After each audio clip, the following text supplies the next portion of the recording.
Hello and welcome to part 17 of Let's Play Pokemon Pearl. In the last part we took on the gym and managed to get our third badge. So in this part we're going to hopefully get out of this city and head to the next one.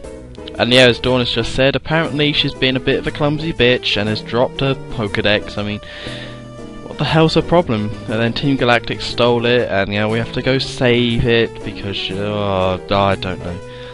I'll just get a new one, you know, I'm sure it's insured. I'm sure the Pokemon Professor insured it, or whatever he likes to be called. I think so. So yeah, I had no idea where this place was. We will be returning to this building I've walked to earlier.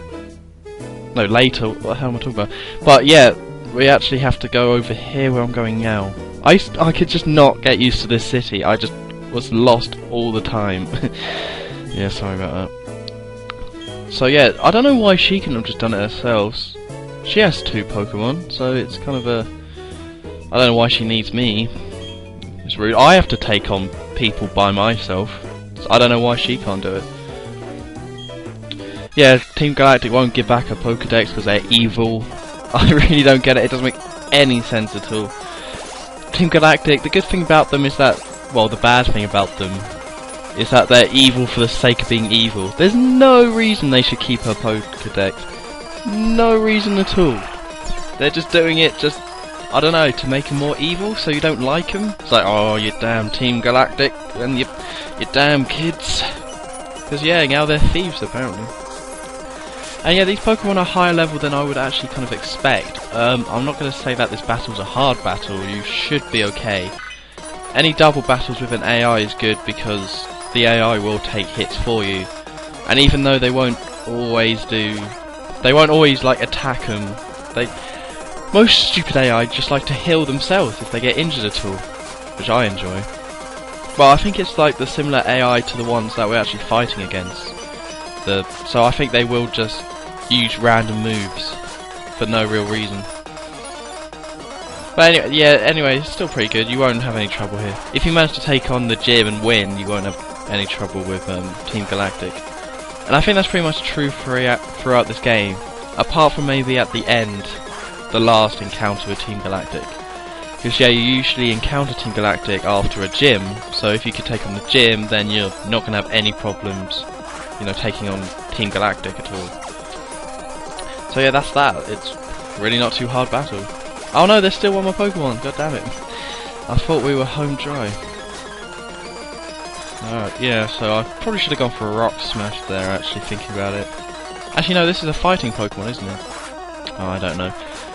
I don't know anymore. Should be Clefairy, using Gravity. So you see, it deserved to die, really. It was just being useless, just not helping at all. And she actually has a Kadabra, which... So, yeah, that's why this battle's not hard. Because if you're gonna have... Well, I have 4 Pokemon, and there's no way they're going to be able to knock them all out. And she has, I think, I honestly don't know, maybe 3 or 4 as well. And there's no way they're going to knock out all her Pokemon, so you're definitely guaranteed to win that. So, that's pretty cool. Yeah, that's a good question, Grunt. Who cares about a Pokedex anyway? Why would you take it? What are we going to do with it?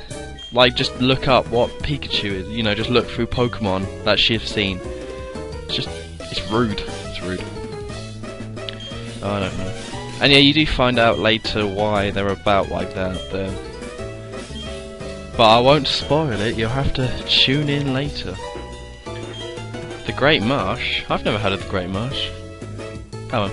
So yeah, with that done, we can now finally leave this city, although obviously before we go I'm going to heal up because we're going to be travelling through a route. And that's going to be pretty tricky.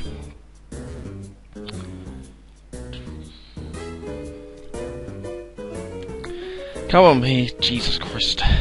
That took a while. Okay, I don't hate that city, because you can never really hate a city, but I just got so lost all the time. It's embarrassing to me. It's not good. So yeah, here's this route is pretty much just a straight down route to the next city. I think. No, it's not. It's straight down to something, but... So yeah, here's a Ghastly, which we've seen before, but we haven't actually fought one before. Obviously you can fight Wild Ghastly in the Lost Tower, but this route, the start of this route is looking good so far. This trainer was a good sign. because we actually are fighting new and different Pokemon, which made me happy. So, and when I say new Pokemon, I mean new to this game, because I think that's a 3rd gen Pokemon. I'm pretty sure that's a 3rd gen. I might be wrong, but I'm pretty sure it is. So, yeah, it's pretty cool. I think it's a Psychic type. And no, you can't catch it. You can't catch most of the Pokemon you see, which is really annoying and pointless. No idea why I went for Metaclaw there. See, Hot Fuzz, when it evolves, this is not really a spoiler, but when it evolves it becomes a Water Steel type. I think this is true for all 3 starters. They will gain a secondary type. So with Hot Fuzz or Piplup, it will become Water Steel. With Chimchar, when it evolves to its final form, it will be Fire Fighting. And what's Turtwig's? Obviously it's Grass something. Oh, I did know this. Oh crap, I can't remember. Let's just keep on the route. But yeah, so that's something to consider when picking your starters. I probably should have mentioned that at the very beginning, but if you don't want a Steel type, or you know, if you're worried about your Pokemon being a Fighting type, then don't do it.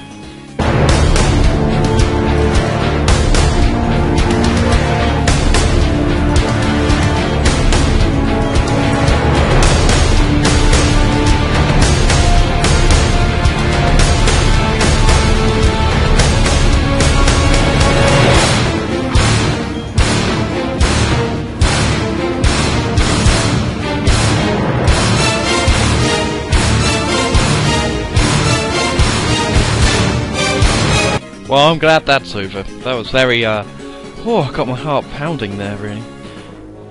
Jesus. So yeah, one thing I wanted to talk about is how, you know how I was talking, you can't respond, so I don't know why I'm asking you, but you know how I was talking about how these battles felt slower than the 5th gen or any other generation, that these battles, the pace of it just didn't feel that quick, and that kind of got a bit tedious sometimes. Turns out that's actually the case, and I looked up, you can go to these Pokemon Championships. I think they used to be in England, in the UK, but probably not anymore. I think they're in America, and like thousands of people go to them. And during this generation, what they would do is get feedback out of people actually playing battles, because a lot of people playing battles, you get a lot of different opinions, and it turns out one of the feedbacks that they got from one of those events was that the battles in this generation were too slow. So while it wasn't that much of a problem during the game, it turns out that when you're actually playing against different people and you're playing a lot of different battles and you want to get it done, well, not quickly, but you want the battles to be intense, but if you're in a championship you want to get through them. So they realised that what they had to do for the 5th gen is actually speed up the battles and make sure the pace was a bit more, you know, a bit quicker. So I thought that was pretty cool. I think that's great that they do that, really. It's something that Valve does a lot. They test their games to the extreme. Although I really don't know how this game got through the test with some of the features. I know, I always feel like test is always letting the team down. Testing games never seem to get rid of problems that it really should, you know? Like how, why didn't a tester say, yo, the berry picking is awful. Well, it's not awful, it's boring. And also, hey, no one wants to do the beauty competitions. Just no one wants to do that. Who's doing that? I don't get it. I guess you can get awards from it, but whatever. You know, who cares? But I guess everyone has a different opinion, and I guess some people like that thing, I suppose. So, yeah. Kind of went off on a tangent there just because, yeah, we're fighting Ponytas. I don't think I need to explain how to defeat a Ponyta. You know, just squirt water at it or something. Or you can strength it to death like I'm doing. I've actually, I taught strength to Squirm because A, I needed strength. Although you actually don't need strength for ages, or for a good while. I think you only need to use strength once, to get through the story. I think. Maybe twice. I can only think of one incident when you have to have strength. But yeah, I taught strength to Squirm just because the other attacks just weren't doing it. Like how I was saying how my attacks kept missing, well, strength has, I think, 95 accuracy, so And it's a pretty decent move. It's not a brilliant move, but it's a pretty good one. That's another problem. That's another thing Tessa should have picked up on, the whole HM thing. HMs are fine if they're good moves, but if not, then it's terrible. And yeah, here's a treat for us. It's actually a new 4th gen Pokemon. That's pretty rare to see. It's pretty cool, but you know. And it dies straight away, but every time there's a new Pokemon that is like, oh cool, a new Pokemon, I always seem to kill it straight away. Maybe I'm just a monster, but I always seem to manage to just take it out in one before you can even, you know, see it properly.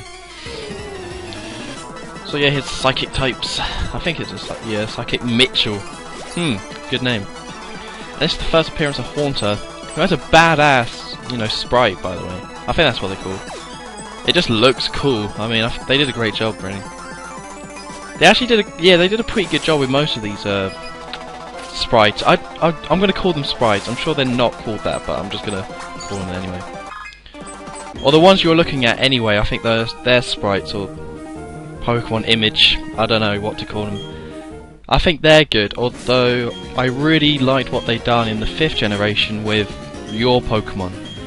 You know, you're still looking behind it, but you can actually see, for most Pokemon, you can actually see the whole Pokemon rather than just like the weird, just the head. Sometimes, you know. I think it's cool. It actually makes it feel a bit more like a real battle. Like you can see the whole of Ponyta here, but when I throw a Hot Fuzz, you only see the top half, and I think that's something they did that originally because the Game Boy, I don't think it could process. You know, I don't think it could render that much. Like you weren't good. Yeah, you couldn't see it, so they kind of had to cut it out. But then it's weird that by the time the DS came around, they hadn't changed it. They hadn't made it so you could see all your Pokemon. Like I remember when I was a kid playing 1st generation, and you know your trainer image, it's your head and arm and that. I always thought that arm was his leg and that he was sitting down cross-legged.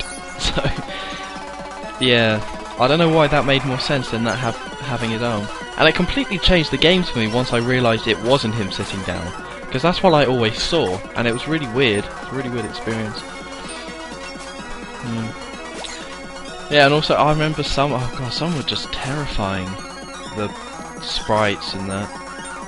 Like what was it? I think like the Pidgeotto one or something like that, or the Venusaur one, was just a mess. It was just like stacked on. It looked. Oh god, it was terrifying.